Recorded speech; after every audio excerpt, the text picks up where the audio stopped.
Hello viewers, and welcome once again to the Dukascopy TV studio. I'm Ben Jones, and alongside me is Dirk Forrister, the President and CEO of the International Emissions Trading Association.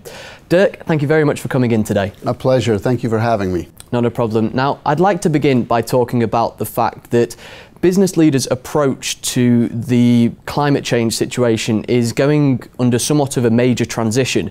Can you explain this so-called evolution for us?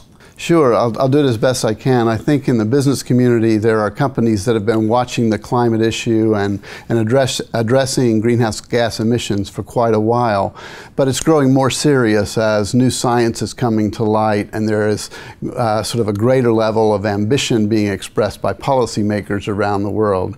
What it kind of translates into is about 4 different numbers. The first number is that they want to protect global warming from happening more than 2 degrees centigrade. That implies emission reductions below something like 80% below historic levels. That means that there's an enormous amount of investment that is going to be needed from energy companies, sort of shifting from fossil fuel technologies to cleaner, greener technologies. Something on the order of an extra $200 billion a year in clean energy investment. So it's quite a bit of activity, and all of this is leading toward quite a major transition that's going to happen in 2015 in a summit in Paris, when policy community will set out sort of the new treaty arrangement for international action on climate change. Now, one of the more recent UN climate change conferences strengthened the case for business government bridges, so to speak. To what extent could clearer government policy on climate change help to provide investment certainty? Well, it's critically important because for the international business community that's trying to decide where to invest around the world, you kind of need to know what the rules of the game are going to be going forward. The conference you're talking about was in Warsaw, Poland, and it was sort of an annual stock-taking of sorts in trying to move a policy agenda that provides clear rules of the road. Business is looking for clarity so that it knows that an investment in a new facility will be good for a long time. And right now there's a big question mark about sort of country by country just how much countries are going to be doing in the period that governs, say, the next 15 years of investments. So it's a big deal. Right now in Europe, a new conversation is starting up towards the climate and energy package for the year 2030. That's going to describe what the annual targets are for emission reductions all across Europe, country by country, so that companies in Europe will know what they're expected to do. It's not just a European problem, though, so all the other countries of the world need to do the same thing, and that's part of what the Paris Summit in 2015 will be about.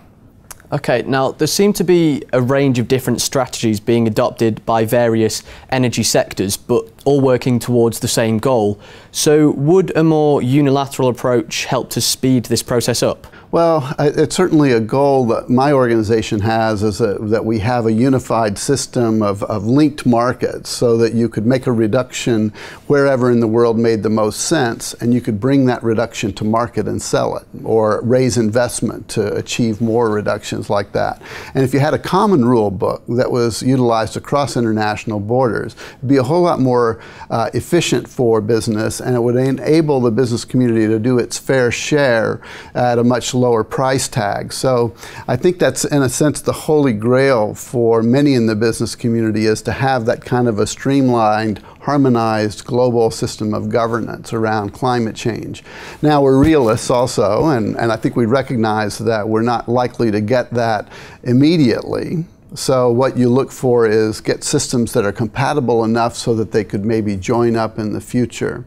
There's a really interesting thing that happened this last year between California and Quebec, where they operate independent systems, but they've kind of developed them alongside each other.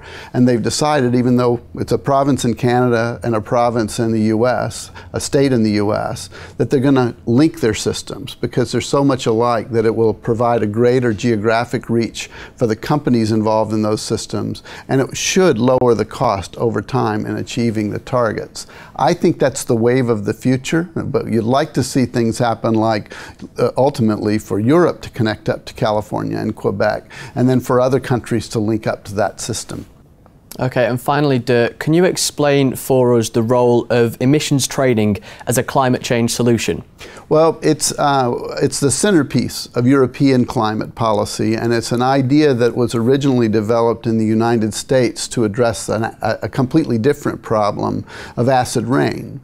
And what it does, it enables businesses the flexibility to make reductions across a set of facilities and not have to achieve the targets each year in each individual plant, but to kind of average things out across the multiple set of plants. And a problem like climate change, it's a really appropriate tool because the emissions are spread all around the world, and you really need a system that sort of connects all of that up. And that's what the emissions trading tool is about.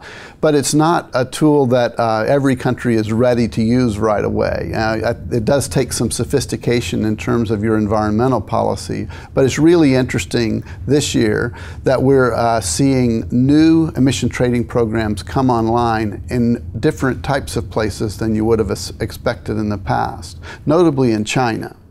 China launched a set of 4 pilot programs last year. They have 3 more that are under development, so they hope to have 7 up and running this year that will ultimately pave the way for a Chinese emissions trading program.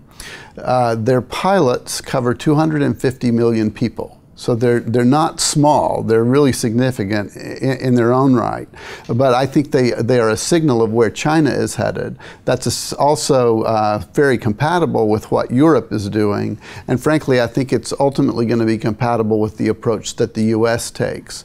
One of the reasons that it's such a good tool I think in terms of its political performance is that it draws in both conservatives and the left as well, because it shows a way of achieving environmental ambition, but doing so in an economically rational way. So it does offer a real political bonus, and I think we're seeing that play out in a lot of places where it's bringing people together around a tough problem, but providing an economically efficient solution. Okay, Dirk, thank you very much for coming in and talking to us. Pleasure. Thank you for having me. And thank you, viewers, for watching. Make sure you stay tuned to Dukascopy TV for more updates and exclusive interviews. But for now, goodbye.